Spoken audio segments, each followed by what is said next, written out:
Hello and welcome back to the Leander 98 channel. Today we're going to take another look into Blender and a tip for 3D printing.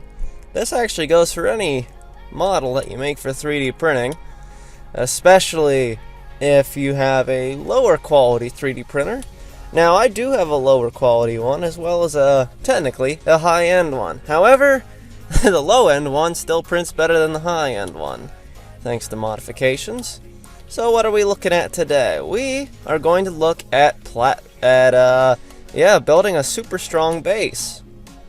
So what I have today with me is a Ferrari 512 BB. Eventually, well, going with the scoops coming off the hood, for the rear engine cover. This is going to be the Outrun edition from the Sega Outrun 2006. Still need the spoiler, but I usually like to do that separate.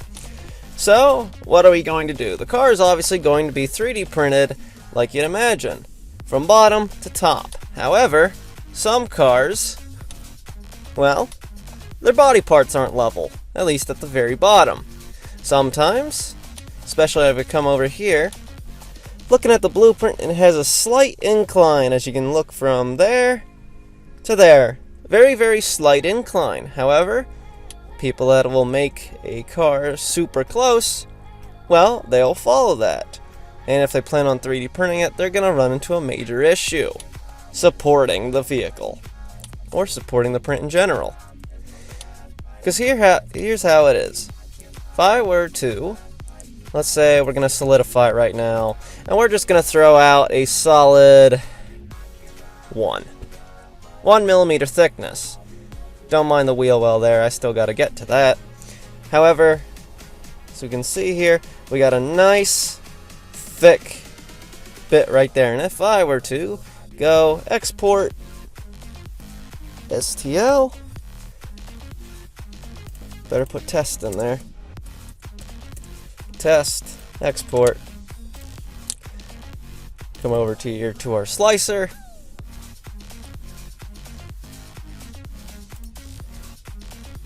And we're going to load it in.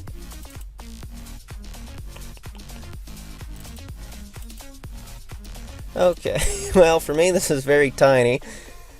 I'd like to actually make some Hot Wheels stuff here eventually. Alright, so we're going to slice it. Oop. And then we're going to take a look at our very first layer. Geez, I would wish for these bodies to only use this much. Show layer range, number 1. Actually, yeah, number 1. Okay, look at this here. Nice, solid lines.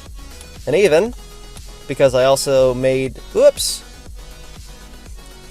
sure that my leveling with the front was the same as the side. First layer is a very strong portion, so it'll be able to build off of that as well as the supports here. However, if I were to come back and do what wrong program. Do what I normally did and give it a little bit of an incline. I better turn this off. We're just going to give this specific line right here the incline.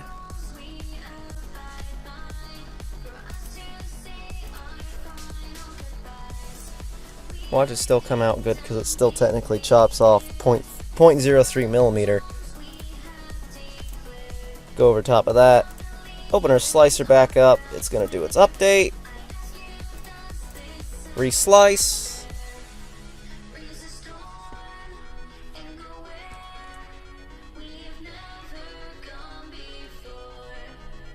there we go.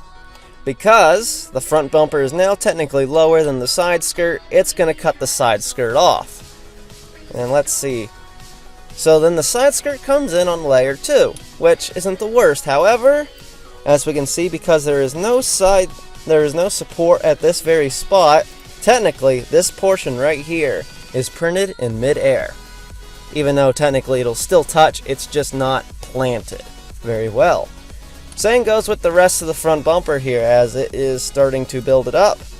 It's not until layer 3 that it actually fully goes across the entirety of the front bumper, which can be bad.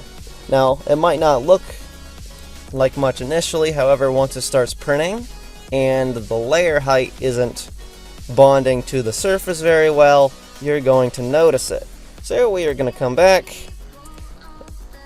and rewind this till it is flat like that. Perfect.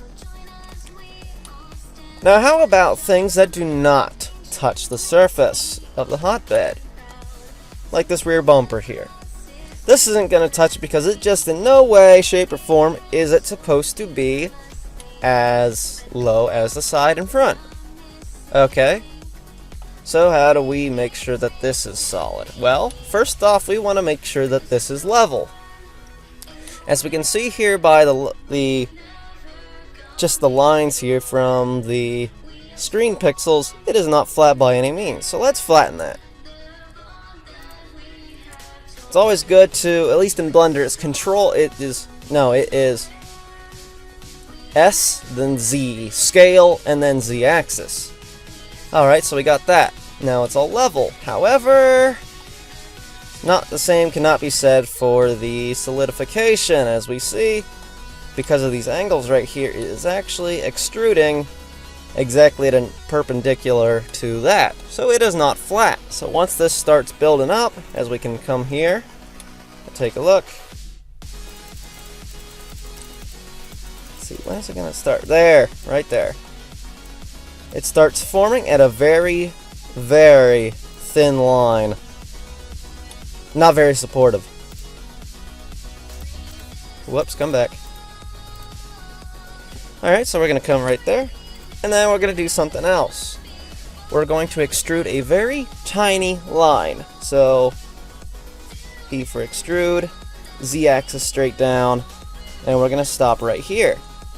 We only extruded a very tiny bit. However, now we have a perfectly flat surface to build off of. So, I'm going to save that. Export. Overwrite my current. It's going to ask for an update. Going to reslice it.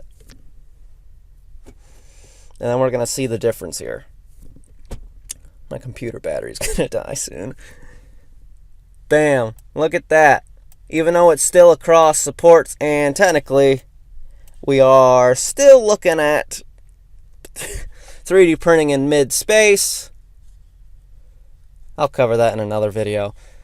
But yes, as opposed to everything else, nice, solid lines going through here. Make for a very nice 3D print. Go back to 3D code. Looks like everything else is pretty good. Now, you know what? Probably doesn't also help that I need to rotate this, because I like 3D printing it this way. Having the layer lines I am very picky on. I like having them go side to side rather than front to back.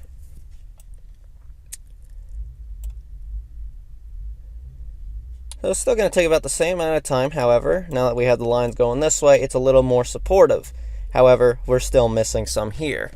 I'll cover that in the next video, though, as I will need to be 3D printing this here soon, probably when I get home from school today.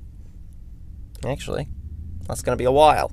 So, if you enjoyed the video, please hit like. If you're new and you'd like to learn more about some Blender 3D printing, as well as some of the past content I've made over Little Big Planet and Dreams, please hit that like button and subscribe. So, I'll see you guys in the next one, and we're going to learn how to make our own supports. Alrighty. Bye.